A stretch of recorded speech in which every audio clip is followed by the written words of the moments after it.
know you. You're looking for me. Now! What's your fucking move?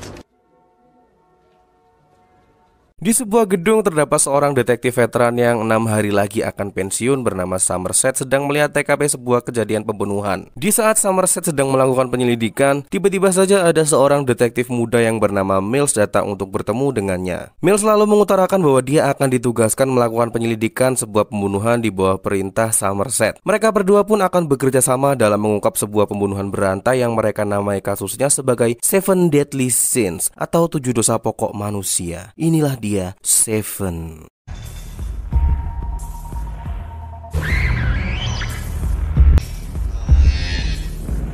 Di sebuah pagi saat hujan turun, Somerset dan Mills pergi ke sebuah TKP pembunuhan di mana di sana sudah banyak sekali polisi yang bertugas. Saat ditemukan, si korban ini tubuhnya terlihat sangat gemuk di mana bagian kaki dan tangannya diikat serta ada sebuah pisau yang menancap di punggungnya.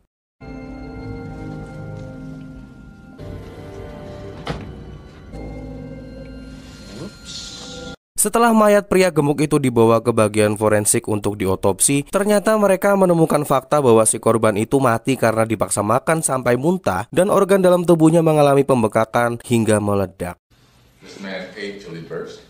Menurut Somerset, ini adalah sebuah pembunuhan yang sudah direncanakan dan tidak akan ada ujungnya. Jadi Somerset yang hendak pensiun 6 hari lagi menarik diri dari kasus ini. Namun atasannya tetap memaksa Somerset untuk menyelesaikan kasusnya hingga dia bisa pensiun dengan tenang. Inilah kasus pertama dari film ini, dan pembunuhan berantai pertama ini diberi judul Gluttony atau yang berarti kerakusan. Ya bisa dilihat sih dari bentuk orang yang bohai, pasti dia rakus banget guys. Sementara itu, si Mills kini ditugaskan di kasus lain. Mills kini ditugaskan untuk menyelidiki tentang pembunuhan seorang jaksa, di mana pada saat Mills sedang menyelidiki, terdapat sebuah tulisan grid yang ada di karpet lantai itu yang berarti ketamakan. Mills juga menemukan sebuah foto di dalam ruangan jaksa itu di mana pelaku utama pembunuhan terlihat menggambar sebuah topeng menggunakan sebuah darah di mukanya yang cantik.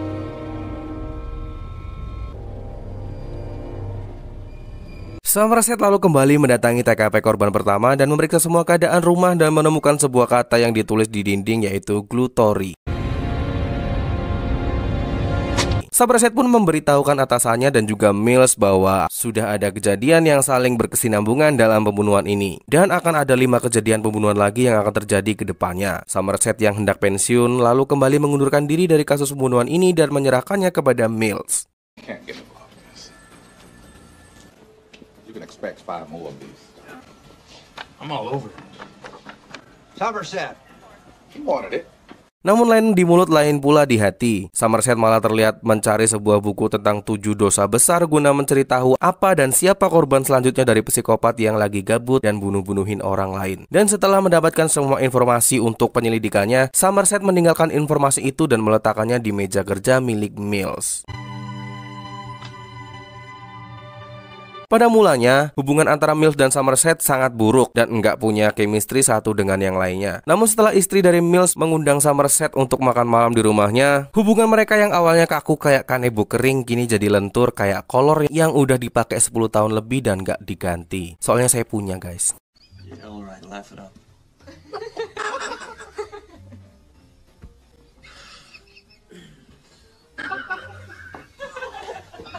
Somerset dan Mills pun kini mulai bekerja sama untuk mengungkap kasus yang sedang terjadi sambil menyatukan semua petunjuk yang sudah mereka dapatkan. Ternyata si pelaku ini sedang menunjukkan kepada dunia bahwa dia sedang berkhotbah dan sedang menunjukkan tentang dosa-dosa yang sedang dilakukan oleh para korbannya.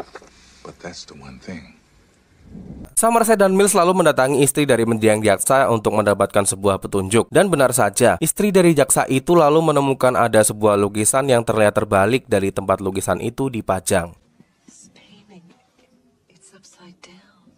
Somerset dan Mills pun pergi untuk memeriksa lukisan itu dan menemukan ada sebuah sidik jari yang sengaja ditinggalkan oleh pelaku pembunuhan itu. Ya nantangin si detektif lah biar mereka bisa nangkep dia. Pihak forensik pun didatangkan ke tempat itu untuk memeriksa sidik jari siapakah yang ada di dinding. Dan mereka menyimpulkan bahwa sidik jari itu bukanlah milik korban. Dan di dekat sidik jari itu juga terdapat sebuah tulisan Help me. Jadi si pelaku ini meminta diselamatkan dari apa? Mari kita lihat kelanjutannya.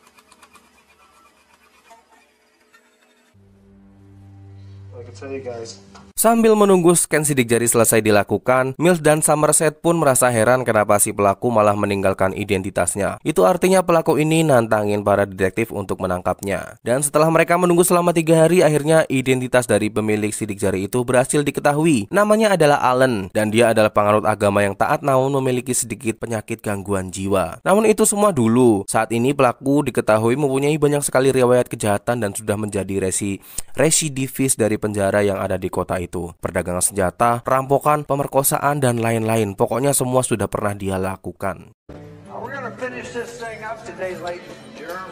Puluhan kompi polisi pun dikerahkan untuk menangkap Victor, termasuk si Somerset dan Mills. Dan setelah sampai di sana, para polisi lalu mendobrak paksa bangunan itu dan menemukan seorang yang sedang ada di tempat tidur. Namun ternyata orang itu sudah lama mati dan tubuhnya pun tinggal terlihat seperti kutilang atau kurus tinggal tulang. Namun di saat mereka semua sedang serius memeriksanya, mayat itu terlihat bernafas dan terlihat masih hidup. Pria itu lalu dibawa ke sebuah rumah sakit untuk diperiksa. Ternyata orang ini adalah korban ketiga dari psikopat yang lagi gabut ini. Somerset lalu menyusun 7 korban dari pelaku yang hendak dia bunuh. Dan kini kita berada di korban ketiga, yaitu Slot, yang berarti kemalasan. Ternyata si pelaku ini membidik pria ini karena dia adalah seorang yang malas, pengedar narkoba, serta pelaku pelecehan seksual. Ya sebenarnya dia menghukum sih, cuman caranya yang kurang tepat aja. And he still has hell to look forward to. Sementara menunggu si pelaku melancarkan aksi keempatnya, si Somerset dan juga Mills pun menyelidiki tentang kemungkinan korban keempat. Somerset lalu mencari informasi dengan membayar seorang temannya yang bekerja di perpustakaan. Somerset ternyata menilai bahwa kejahatan yang sudah dilakukan oleh si pelaku sangat terorganisir, dan tentu saja hal-hal terorganisir itu pasti didapatkan melalui membaca. Jadi dia ingin mengetahui siapa saja yang sudah membaca buku selama ini tentang pembunuhan yang sedang terjadi. Cerdas sekali si Somerset ini, bos.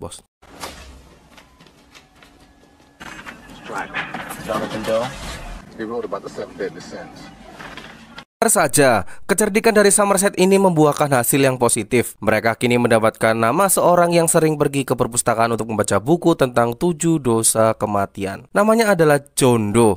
Bukan John Doe. Kita panggil saja dia John. Somerset dan Mills pun pergi ke rumah John untuk menyelidikinya. Namun di saat Somerset dan Mills sampai di rumah John, mereka malah ditembaki oleh John yang ternyata tidak ada di dalam rumahnya.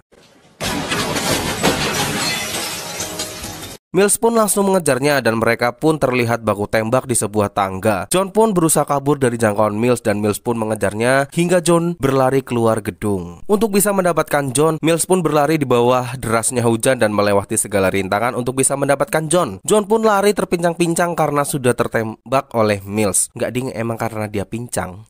Pengejaran pun berlangsung sangat menegangkan hingga John tertabrak oleh mobil yang sedang melintas di jalanan. John pun berhasil sembunyi dari Mills. Dan ketika mereka sedang kucing-kucingan, John berhasil melukai Mills. John pun kini terlihat menodongkan senjatanya ke kepala Mills. Namun saat dia hendak menembak Mills, dia mendengar teriakan dari Somerset. John pun memilih untuk berlari dan kabur dari kejaran Somerset dan juga Mills daripada membunuhnya. Kini Somerset dan Mills pun menggeledah kamar milik John. Di sana terlihat banyak sekali senjata dan tempatnya cukup terlihat misterius. Mills lalu memasuki sebuah ruangan di mana terdapat foto dari beberapa banyak korban pembunuhan dari John. Mills lalu memanggil Somerset yang ada di ruangan sebelah dan melaporkan bahwa mereka menemukan sebuah foto dari seorang fotografer yang pernah mereka temui di tangga.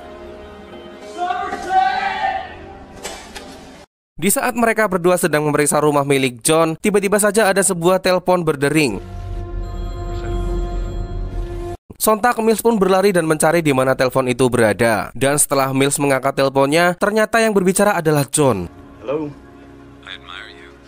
John pun mengungkapkan kekagumannya kepada pihak kepolisian yang bisa menemukan siapa dirinya. John pun sempat meminta maaf karena sudah melukai salah satu dari polisi, yaitu Mills itu sendiri. Setelah menyampaikan pesannya, John lalu menutup teleponnya. Cekrek, bret.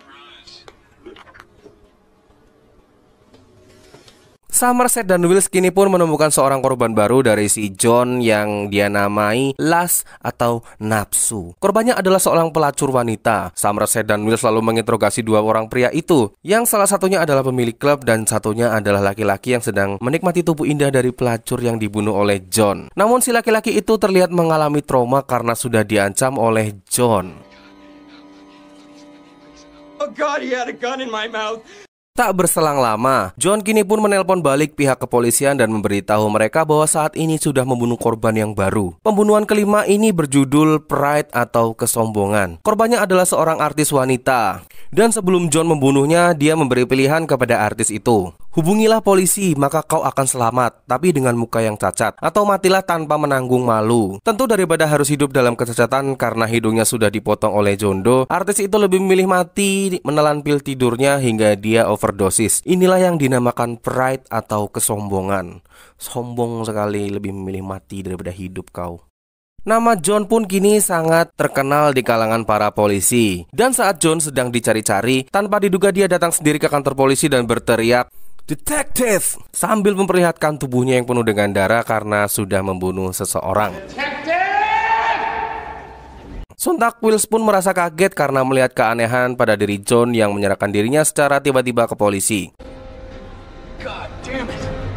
I'd like to speak to my lawyer, please. Sepertinya John ini seorang psikopat yang sangat profesional, guys. Terlihat dari dirinya yang bersikap sangat tenang saat sedang berada di ruang interogasi. Pengacara dari John pun memberitahu kepada polisi bahwa dia mempunyai 2 mayat lagi yang sudah dia sembunyikan. Dan John pun meminta kepada Somerset dan juga Will untuk menemukan mayatnya. Tahukah kamu kenapa John menyerahkan diri dan memberitahu 2 korbannya kepada polisi? Ternyata John merasa kagum atas kecerdasan 2 detektif yang sampai bisa datang ke rumahnya dan hendak menangkapnya. John pun akan mengantarkan Somerset dan juga Wills ke mayat yang sudah dia sembunyikan. Tapi hanya ada Somerset dan juga Wills. Polisi yang lain gak boleh ikut. Dan waktunya pun jam 6 sore ini. Setelah itu John pun akan memberikan pengakuan dialah pembunuhnya. Setelah berdiskusi, Somerset dan Wills pun menyetujui semua permintaan dari John. Psikopat cerdas.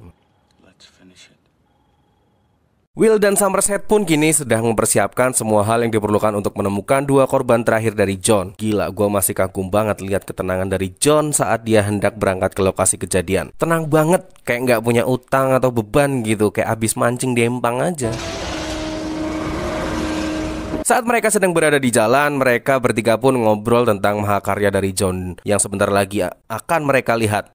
Sementara itu, John menjanjikan sebuah karya yang belum pernah dilihat oleh siapapun di dunia ini, khususnya oleh Somerset dan juga Wills. Tentu percakapan itu pun dapat didengar oleh para polisi yang sedang mengawasi mereka. Saat mereka semakin dekat dengan lokasi, John pun terlihat senyum-senyum sendiri karena sebentar lagi mereka akan melihat mahakaryanya. John pun menjelaskan kepada Wills dan juga Somerset kenapa dia membunuh semua korbannya yang ternyata dia sangat membenci para 7 pendosa itu. Makanya dia membunuh mereka. To keeping murderers and rapists on the a drug dealer, a drug dealing terrorist to making money by lying with.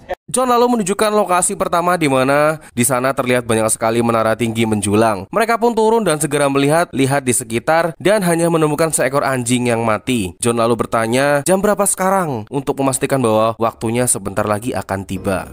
What time is it? It's close. 7:01. Di saat mereka sedang berjalan, tiba-tiba saja ada sebuah mobil yang melaju sangat kencang ke arah mobil mereka. Somerset pun pergi untuk melihat mobil itu. Dan setelah Somerset bertanya, ternyata dia adalah seorang pengantar paket yang sedang ditugaskan mengantar paket untuk seseorang yang bernama David Mills. Setelah kurir itu pergi, Somerset pun mencoba untuk membuka paket yang diperuntukkan untuk Mills. Dan setelah si Somerset ini membukanya, si Somerset itu terlihat sangat terkejut dan meminta semua orang untuk menjatuhkan senjatanya sembari mengatakan, "Si John sekarang sudah mengendalikan situasinya, hentikan semuanya." Wah, gitulah. I'm trying to tell you how much I admire you.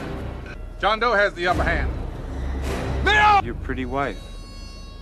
Somerset pun kini berlari ke arah Mills sambil memintanya untuk menjatuhkan senjatanya. "Drop the guns!" Si John pun berkata bahwa dia sangat mengagumi Mills selama ini. Dan si John juga mengatakan betapa beruntungnya menjadi Mills yang mempunyai seorang istri yang cantik bernama Tracy. Your Tracy. pretty wife.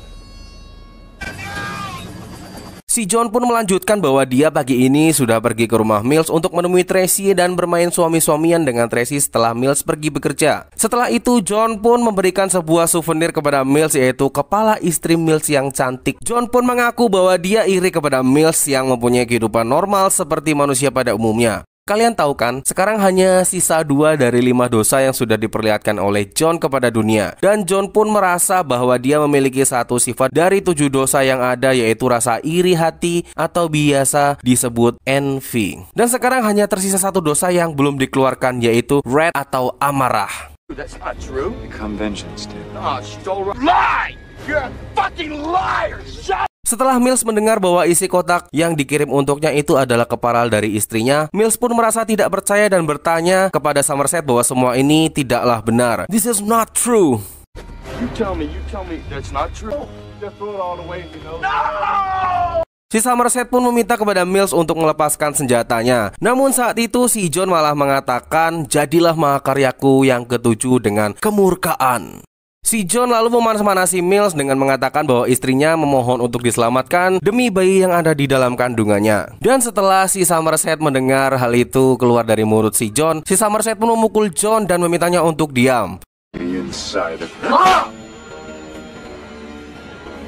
Akan tetapi berbeda dengan Mills. Mills kini terlihat sangat terkejut setelah mendengar bahwa istrinya sedang mengandung anaknya. David Mills pun kini menangis sambil menodongkan pistolnya ke arah John. Namun Somerset kembali menasihatinya dengan mengatakan kalau sampai si Mills ini membunuh John, maka John akan menyempurnakan mahakaryanya dan memenangkan pertarungan ini. If you kill him, David, he will win. Give me the gun, please. Oh, God!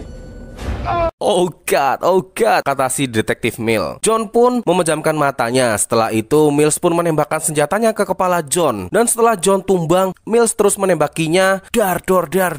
David Mills pun resmi masuk ke dalam 7 mahakarya dari John Doe. Keren banget ini.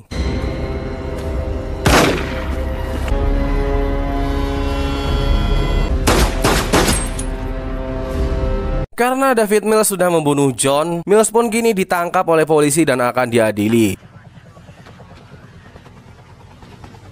Sedangkan Somerset memberikan sebuah khutbah yang isinya dunia ini adalah tempat terbaik dan layak untuk diperjuangkan. Dan saya setuju dengan kutipan yang kedua. The end.